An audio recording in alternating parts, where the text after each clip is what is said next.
bien-aimés en Christ, bonjour chers frères et sœurs. Nous saluons ceux qui nous suivent à distance dans le nom du Seigneur.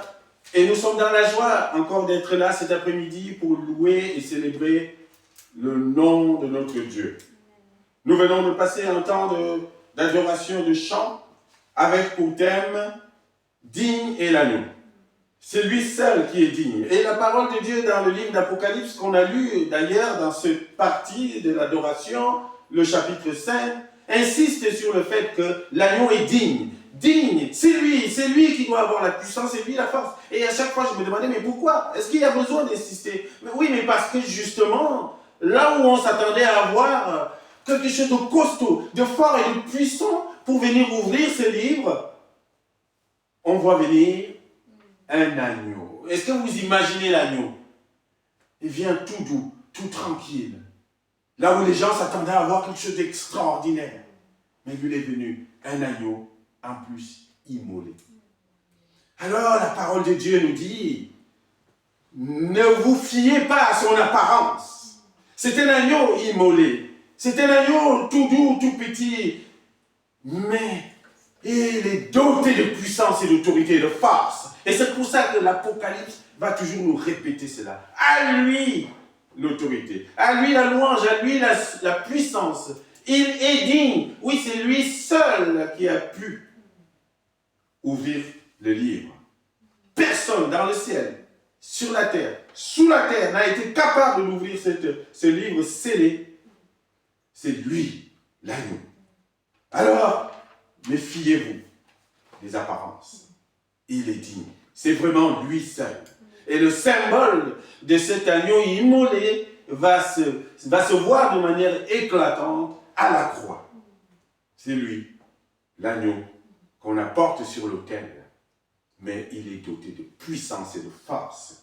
À lui la gloire, oui, à lui soit la gloire. Voilà pourquoi les 24 vieillards et les 4 êtres vivants et les myriades d'anges, et nous avec, criaient à lui la gloire, la puissance et la force, maintenant et pour les siècles des siècles. Digne est l'agneau. Cet après-midi, on va prendre la parole dans l'évangile de Jean, au chapitre 12, versets 20 à 36. Jean chapitre 12, versets 20 à 36. Que la parole de Dieu nous sanctifie, nous transforme. Et vous qui allez avoir la grâce de la voir, cette parole, à travers la vidéo, peut-être là où vous êtes, que Dieu vous sanctifie et que cette parole vous fasse du bien et vous transforme. Là où vous êtes, que Dieu vous fasse du bien. Telle est notre prière. Lorsque Jésus entre dans Jérusalem, l'entrée triomphale que nous avons fêtée il y a quelques jours avant la Pâque, il y a quelques événements qui se passent autour de cette entrée. Ça bouscule, il y a beaucoup de monde, il y a la foule, il y a des histoires et d'autres. Mais parmi ces petits événements, en quelque sorte, il y a quelque chose qui parfois passe inaperçu. C'est une demande spéciale que un groupe de Grecs qui faisait partie de ces gens qui sont venus à Jérusalem pour adorer à l'occasion de la Pâque, une demande que les Grecs vont faire à un des disciples de Christ, à Philippe. Nous voudrions voir Jésus. Les Grecs demandent à voir Jésus au milieu de cette foule qui scande le nom de Jésus. Les Grecs sont là, au milieu de la foule, perdus peut-être, une petite poignée de personnes, ils sont là et disent, nous aussi, nous voudrions voir Jésus. Nous aussi, nous aurions aimé voir Jésus. Nous aussi, nous voulons voir Jésus. Quelle belle demande. Une demande insistante. Une demande qui sonne comme quelque chose de spécial au milieu de cet attroupement de Juifs. C'est des Juifs la plupart du temps. Et au milieu de ce groupe, il y a les Grecs. Et ils ne sont pas Juifs. Et finalement, ils n'ont même pas l'air concernés. Ils ne devraient pas être concernés par cette histoire. Mais ils voient l'effervescence et la force qui se dégagent autour de cette entrée du roi dans Jérusalem et disent, mais il y a quelque chose de spécial. Cet homme qui vient d'entrer là, il y a quelque chose de spécial. À tel point qu'ils disent, nous aussi nous voulons voir Jésus. Moi, cette demande m'a souvent interpellé, en fait. Les Grecs se positionnent. Les Grecs ici se signalent. Les Grecs ici font valoir leur présence. Nous aussi, nous sommes là. Nous voulons voir aussi cet homme. Ce n'est pas que pour vous, les Juifs. Nous aussi. À travers cela, on voit déjà comment les autres nations viennent entrer et s'associer dans cette grande famille. Et c'était ça la volonté de Dieu. Ce n'est pas que pour les Juifs. Oui, il est venu d'abord à Jérusalem, mais c'était pour se répandre partout. Et ici, dans Jérusalem, il y a une nationalité qui commence à sortir, dit, nous les Grecs, nous aussi, nous voulons voir votre Jésus. Et moi, je fais ce vœu et cette prière. Encore aujourd'hui, en 2026. Oui, que les nations se lèvent et fassent aussi cette demande que les Grecs ont fait. Nous voulons voir Jésus. J'aimerais entendre les Français dire, nous aussi nous voulons voir Jésus. J'aimerais entendre les Africains, les Camerounais, les Ivoiriens et tout ce que vous voulez dire. Nous voulons voir Jésus. Oui, que les Allemands se lèvent et disent aussi, nous voulons voir Jésus. Que les Russes, que les Américains, que toutes les nations, la terre entière se lèvent et fassent cette demande, nous voudrions voir Jésus. Le désir de Jésus. Il s'agit de cela, bien-aimés en Christ, cet après-midi. Le désir de Jésus. Est-ce qu'il y a un désir de Jésus dans votre vie? Est-ce que vous sentez naître un désir de voir Jésus dans votre cœur là, aujourd'hui, au moment où je vous parle? Et je prie que ce désir, s'il n'y était pas encore, que ce désir, par la force du Saint-Esprit, se lève dans votre cœur et que vous puissiez dire comme les Grecs ici, moi aussi, je veux voir Jésus. Assez d'un monde incrédule, assez d'un monde qui tourne le dos au Christ, assez. Les gens sont devenus incrédules et de plus en plus, et plus on va, plus les gens ne croient plus à rien. Et quand ils veulent croire à quelque chose, c'est des choses du monde qui ne servent à rien du tout. Les gens sont prêts à croire à n'importe quelle farce très rapidement que de croire à Jésus-Christ. Ma prière, bien-aimé, en Christ cet après-midi, c'est que les nations se lèvent comme cette poignée de Grecs à Jérusalem et disent, nous voulons voir Jésus. Et que votre demande soit acceptée et soit entendue par le ciel. Et que Jésus, justement, se laisse voir par vous. Cherchez l'Éternel pendant qu'il se laisse voir. Cherchez l'Éternel et il viendra à vous. Maintenant, c'est le moment de chercher à voir Jésus parce qu'il y aura un jour où il ne se laissera plus voir. Alors il risque d'être trop tard. Et pendant qu'il se laisse encore voir, pendant qu'il se laisse encore toucher par son esprit, il est temps de chercher à voir Jésus. Quel beau désir de voir Jésus. Alors Jésus va nous montrer et va nous dire à travers ce passage que nous allons lire, la manière de le voir. Parce qu'il y a voir et voir. Et parfois, la manière dont nous voulons le voir, ce n'est pas cela en fait. Et c'est pour ça que beaucoup parfois se trompent, et parfois sont déçus, et parfois abandonnent, parce qu'ils voulaient voir Jésus à leur façon. Alors que Jésus se laisse voir d'une manière particulière. Et c'est de cela que nous allons parler cet après-midi. Que Dieu nous bénisse, que Dieu vous bénisse, et qu'il nous sanctifie par sa parole, et qu'il nous donne le désir de lui. Le désir de le voir. C'est de cela qu'il s'agit. Voir Jésus. Alors lisons cette parole dans Jean chapitre 12, versets 20 à 36. Voici ce qui est écrit. Quelques Grecs, du nombre de ceux qui étaient montés pour adorer pendant la fête, s'adressèrent à Philippe de Bethsaïda en Galilée et lui dirent avec insistance, « Seigneur, nous voudrions voir Jésus. » Philippe alla le dire à André, puis André et Philippe le dirent à Jésus. Jésus leur répondit, « L'heure est venue où le Fils de l'homme doit être glorifié. en vérité, je vous le dis, si le grain de blé qui est tombé en terre ne meurt, il reste seul. Mais s'il meurt, il porte beaucoup de fruits. Celui qui aime sa vie la perdra. Et celui qui hait sa vie dans ce monde la conservera pour la vie éternelle.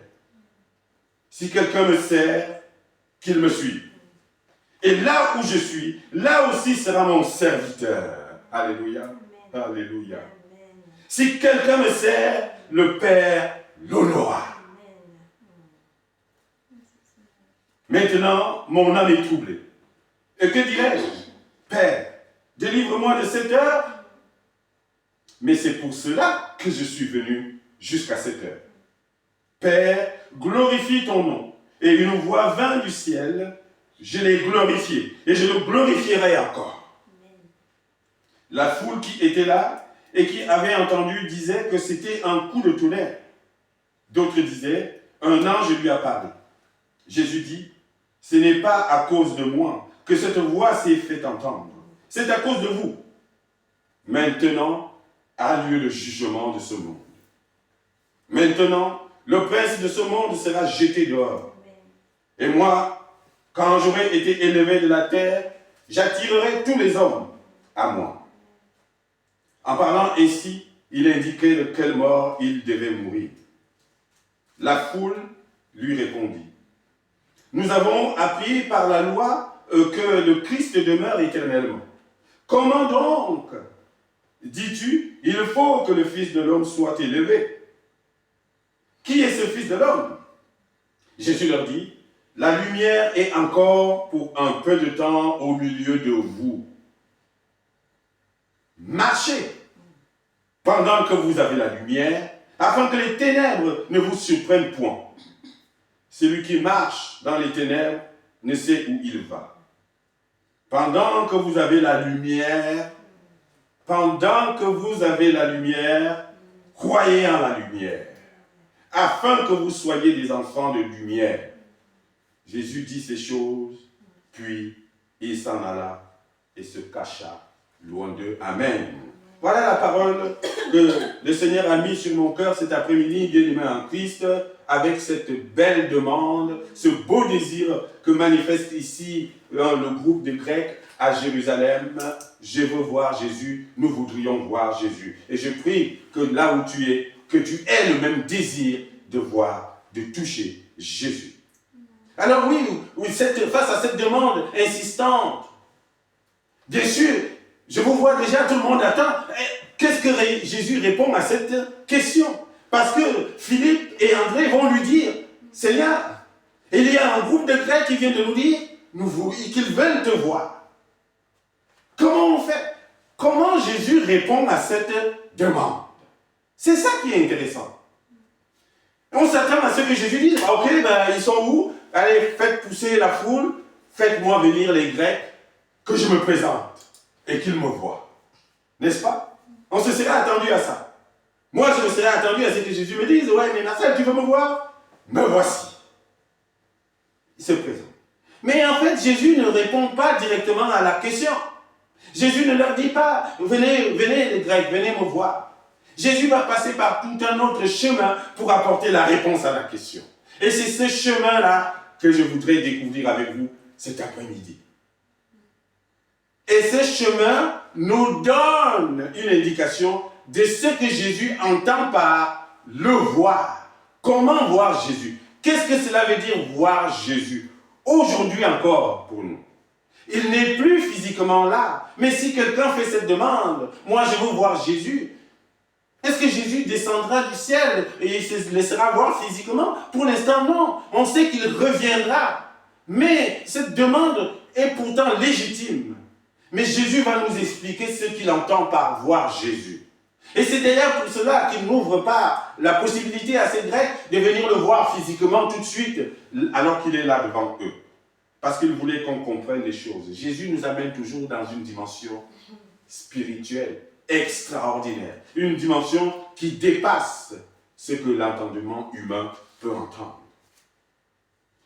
Voir Jésus, et c'est ça qu'il veut nous dire ici, en premier lieu, ce n'est pas voir Jésus comme nous le pensons.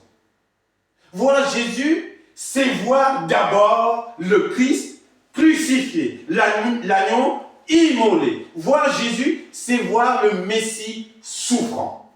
Est-ce que vous êtes prêts à ça? C'est ça, en fait, que Jésus voulait dire aux Grecs. Ils veulent me voir. Ils veulent me voir parce que là, pour l'instant, je ne suis pas encore passé à la croix, en fait. Je viens d'entrer dans Jérusalem et la foule m'applaudit et tout est bien, tout va bien. Je suis assis sur un âne, etc. Les palmes et tout ça. Ils veulent me voir comme ça. Est-ce que c'est vraiment ça qu'ils veulent? Mais moi, je vous dis, ce que vous devez voir de moi, c'est le Christ, mais le Christ crucifié. Ce que vous devez voir de Jésus, c'est le Messie souffrant. Ce n'est pas le héros politique que vous attendez. Ce n'est pas le Superman. Ce n'est pas, je ne sais, quelle autorité extraordinaire. Vous devez vous mettre dans votre esprit que Jésus que tu veux voir, c'est d'abord le Christ crucifié. C'est celui qui vient et qui accepte de mourir sur la croix pour ta vie et pour toi. Est-ce que tu es prêt, psychologiquement, spirituellement, à l'entendre et à le voir comme ça? Parce que beaucoup de gens voyaient Jésus et voulaient le voir parce que il faisait des miracles. Donc on applaudissait. Super! Pour eux, ils cherchaient le sensationnel, l'extraordinaire.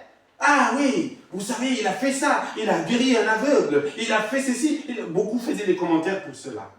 Mais Jésus, c'est pour ça qu'il disait à ses disciples, et parfois quand il faisait un miracle, quelqu'un dit, ne va pas le raconter maintenant.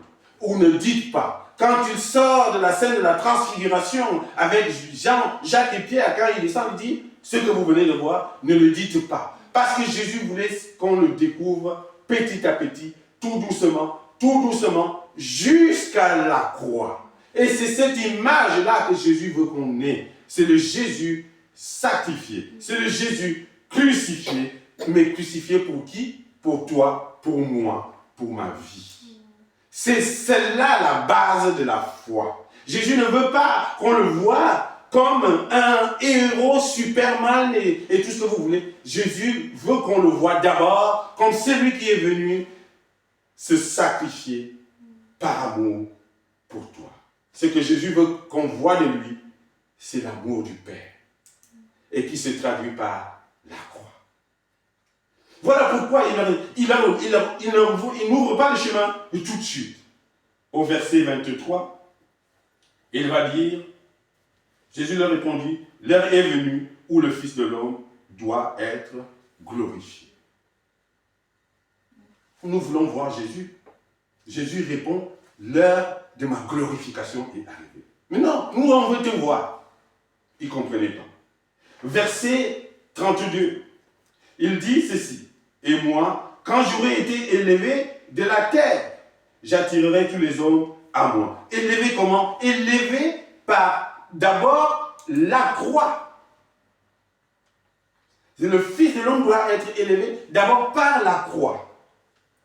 Cette croix sur laquelle tous les regards doivent se tourner pour avoir la vie éternelle. Verset 33, ensuite, il dit, en parlant ainsi, il indiquait de quelle mort il devait mourir. Mais nous voulons te voir, Jésus, et toi tu nous réponds par la mort, tu nous réponds par ces choses-là. Jésus était en train de dire, vous devez me voir élevé sur la croix. Vous devez croire en l'œuvre que je vais accomplir sur la croix. C'est à cela que tient votre vie. Et c'est ce Jésus-là qui doit nous être présenté. C'est pour ça que l'apôtre Paul dit, les Grecs cherchaient les miracles et la sagesse et tout ça. Nous prêchons qui? Le Christ crucifié. C'est le seul. C'est le seul. Et c'est celui que nous devons voir. Verset 34, la foule lui répondit, nous avons appris par la loi que le Christ demeure éternellement. Comment donc dis-tu, il faut que le Fils de l'homme soit élevé? Qui est ce Fils de l'homme? Il s'attendait à voir un Messie héroïque, fort, qui ne faiblit pas, ou qui ne meurt pas, qui ne souffre pas. Mais Jésus va leur dire, non, je suis le Messie, mais le Messie souffrant. Et il fallait que je passe par cette souffrance pour que vous ayez la vie. C'est donc nécessaire. Et c'est donc ce Jésus-là que nous devons voir. Et c'est ça la réponse de Jésus. Tu veux me voir? Regarde-moi d'abord sur la croix. Amen. La deuxième chose que Jésus veut nous dire à travers cette réponse, c'est que voir Jésus, c'est haïr sa vie dans ce monde. Tu ne peux pas voir Jésus en étant encore accroché aux choses du monde. Tu ne peux pas voir Jésus tel qu'il est, véritablement, en esprit et en vérité, en restant encore focalisé sur les dieux du monde. La course à la richesse, à tout prix, par tous les moyens. Focalisé que sur le travail, sur tel ou tel truc, sur toutes ces choses du monde qui deviennent des idolâtries.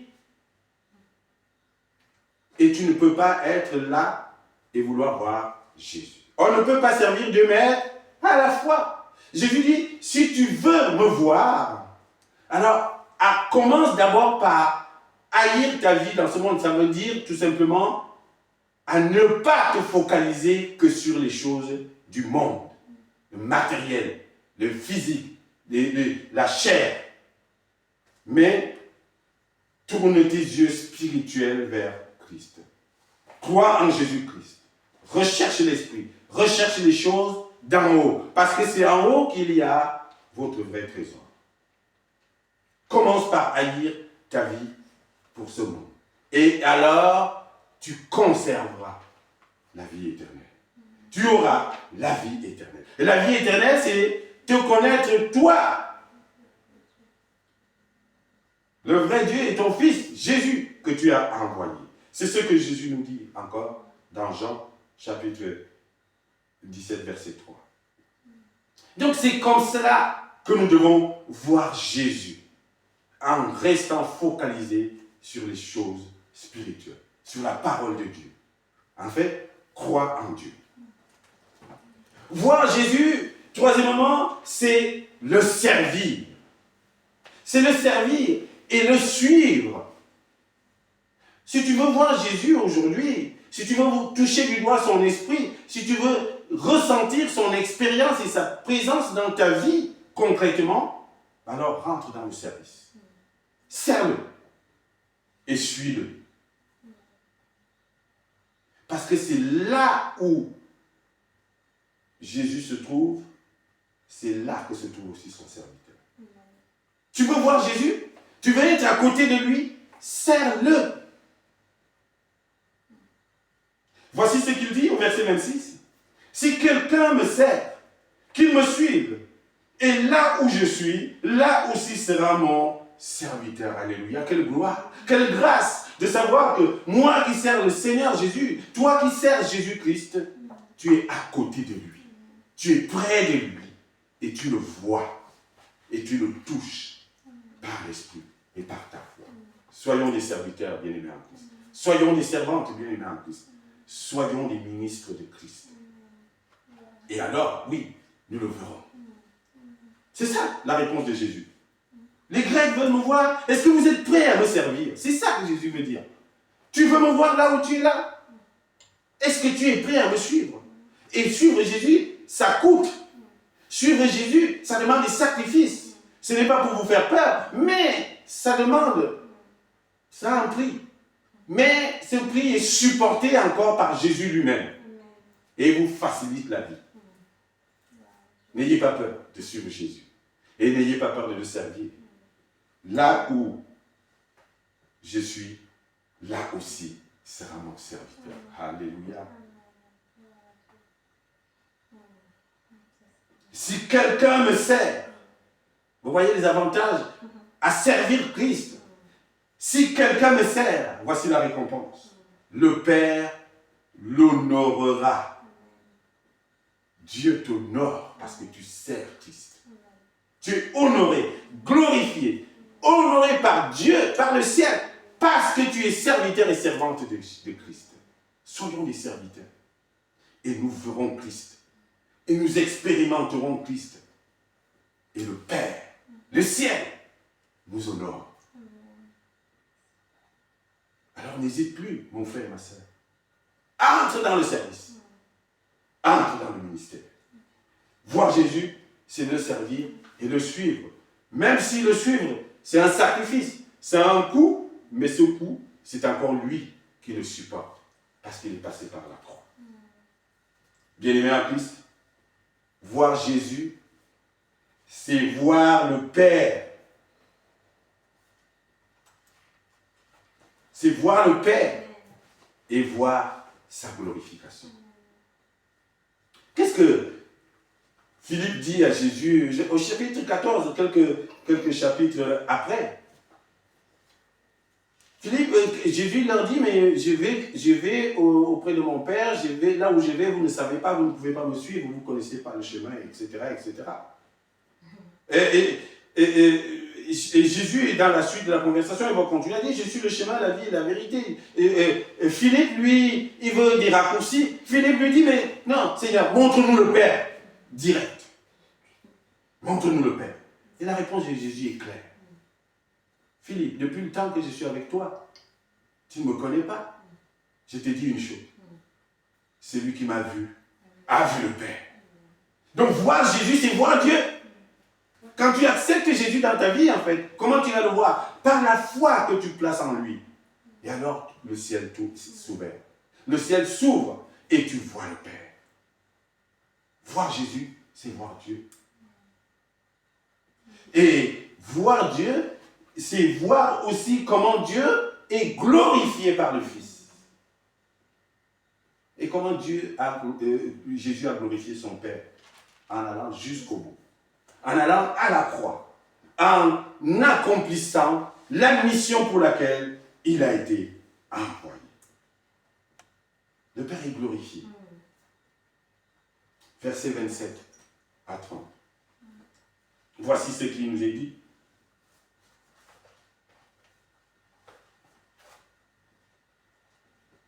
Maintenant, mon âme est troublée, et que dirais-je?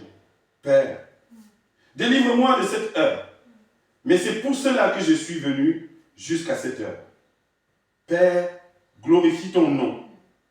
Et une voix vint du ciel, je l'ai glorifié, et je le glorifierai encore. C'est le moment de la croix, le moment de la mort de Christ. C'est ce moment de l'accomplissement de la mission. C'est en ce moment-là que le Père est glorifié. Parce que le Fils a accepté d'aller jusqu'au bout. Alors le Père est fier. Il dit, ah, mon nom est glorifié. Mon Fils, tu as glorifié mon nom. Tu ne t'es pas détourné de ta mission, même si elle était difficile et dure. Tu n'as pas renoncé. En allant jusqu'à Golgotha, tu as glorifié le ciel. Et tu as glorifié mon nom. Quand on voit Jésus, on voit Dieu glorifié. Parce qu'on voit le Christ crucifié. Et cela veut dire, le Père est glorifié. Il a accompli la mission. C'est pour ça qu'il crie, mission accomplie. Ça y est, tout est accompli. Le Père est glorifié par la mission du Fils. Et c'est cela qui nous permet de voir Jésus. Verset 30, je dis, ce n'est pas à cause de moi que cette voix s'est fait entendre, c'est à cause de vous. C'est à cause de vous. C'est pour que vous voyiez que mon Père a été glorifié par la mission que je vais accomplir. Alors quand tu vois Jésus, tu le vois en train de glorifier son Père. Et toi, ça t'incite aussi, non seulement à glorifier Jésus, mais aussi à glorifier le Père. Amen. C'est cela, voir Jésus. Oh, pour finir, j'ai bien aimé en Christ. Voir Jésus, c'est voir la lumière. Jésus dit, je suis la lumière du monde. Et il va aller plus loin, il va dire, vous êtes la lumière du monde. Et celui qui voit Jésus voit la lumière. Celui qui voit Jésus ne vit plus dans les ténèbres. Celui qui voit Jésus est sorti des ténèbres. Et c'est cela que Jésus veut nous dire ici. Voir Jésus, c'est voir la lumière. Le verset 35 nous dit, Jésus leur dit, la lumière est encore pour un peu de temps au milieu de vous. Marchez pendant que vous avez la lumière, afin que les ténèbres ne vous surprennent point. Celui qui marche dans les ténèbres ne sait où il va. Je suis la lumière du monde. Jésus nous dit, Jean 8, verset 12.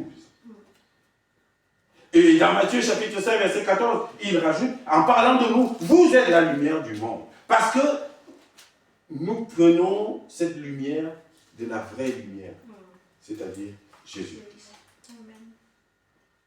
C'est notre lumière. Et donc quand on voit Jésus, on voit la lumière de Jésus.